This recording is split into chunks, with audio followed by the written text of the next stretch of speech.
let's move on to tight ends. You ready? Yeah. Now, this one's kind of wild because this guy didn't even play last game, yet he's still and this team has not won. They've won one game, and that's Brock Bowers is still number one, Tyler Warren number two, Trey McBride number three, Brenton Strange. He did get injured in Monday Night Football, and then AJ Barner, just like we all drew it up. Those are the top five. AJ Barner again. Maybe he's part of the beneficiary of Seattle having so many departures to their wide receiving core, but he's on this list and it's legit. Like it is. I looked at it 6 times. It's very legit that AJ Barner appears as number five. Yeah, I don't think anyone in the tight end world is snapping this year by any means. I don't think it's like going off like, oh my God, this guy's. Tyler Warren, maybe. I mean, Tyler Warren's Yeah, having. Tyler Warren has been very Yeah. good. I agree with that. But a lot of tight ends get open because of scheme. A lot of tight ends get open because of the second, third option on the route, or they know exactly where to get the matchup. And that's how most tight ends, I would say 80 to 90% of tight ends get their production is through scheme. Very few tight ends in the league are you like, this is our game. This is the number one option. Okay. I'm talking prime Kelsey, prime Gronk, Kittle. Yeah. Like I mean, Kittle's that's injured. Right. right. Kittle. So that's what I'm talking about. That type of treatment. Brock Bowers deserves that type of treatment. I saw a play last year that they had a bunch, 3 receivers in a tight triangle to the right side of the screen. And they had Brock Bowers on the left side of the screen and as the X receiver. And they just threw a fade on Trent McDuffie and caught it on him. Like one-on-one, I'm giving this guy the ball. You could put your X receiver over there and put the tight end in a bunch and run a zone beating route, and then he gets open. But he's lined up one-on-one on corners going to work. No problem with it. Not the best quarterback in the world throwing him the ball. And he's beating all pro corners. I haven't seen that since like Gronk. That's how they would line Gronk up. Like, oh, we have 3 receivers over there. Oh, we got Gronk. Gronk's getting the ball. That's what Brock Bowers commands. That's what he's like. He's that dude. He's the number one tight end in football. I know his team's not good. I know all that stuff. But how they use him is like one of those guys. So the stats with tight ends gets a little tricky. And one time in 2019, 18 or 19, we played Atlanta. And they had We being the Titans. You were on the Titans. we Then. being the Titans. I'm on the Titans. We play Atlanta. Okay. They have Julio Jones, Mohamed Sanu, Calvin Ridley, and Matt Ryan. We have me, Adoree Jackson, Malcolm Butler. We're going mano-a-mano, man-to-man as much as we can all game long. Our 3 corners on your 3 receivers. Let's get it.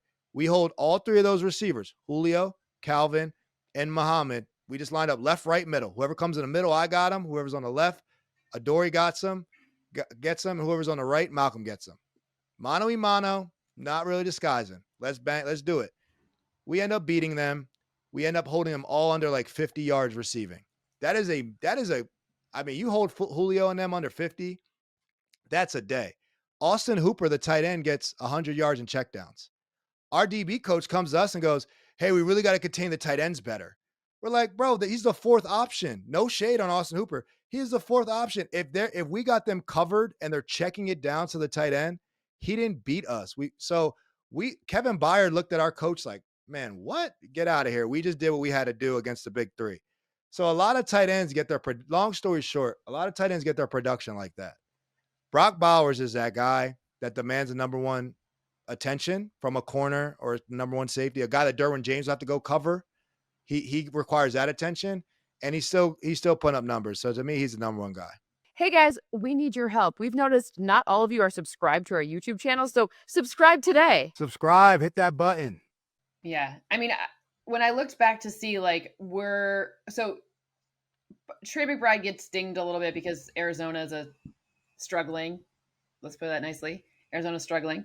And then Brenton Strange, he has been used as that guy. I mean, they had a hard time with their passing game. Maybe they have to check it down, but it doesn't matter because Brenton Strange had been performing until he got injured. And AJ Barner, perhaps that is just part of what this Kubiak's going to be doing, right? Like maybe we thought it would be a little more Cooper Kupp, but it's not. It looks like in clutch situations, in red zone situations, in the opportunity to convert on 3rd down, they're looking AJ Barner's way, which is it's wild to I don't know.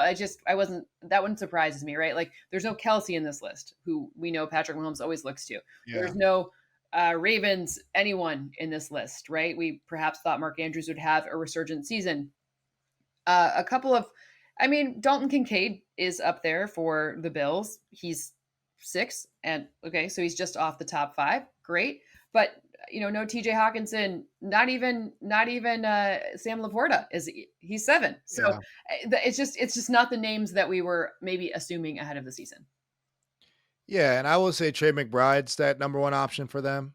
So he is playing against them, covering their game as an analyst, studying them. He is the number one option in that offense, ahead of Marvin Harrison Jr., Yes. which has been a kind of a good and bad problem to have over there of who's the number one guy. Well, over there, it's Trey McBride. So he does deserve some of that attention.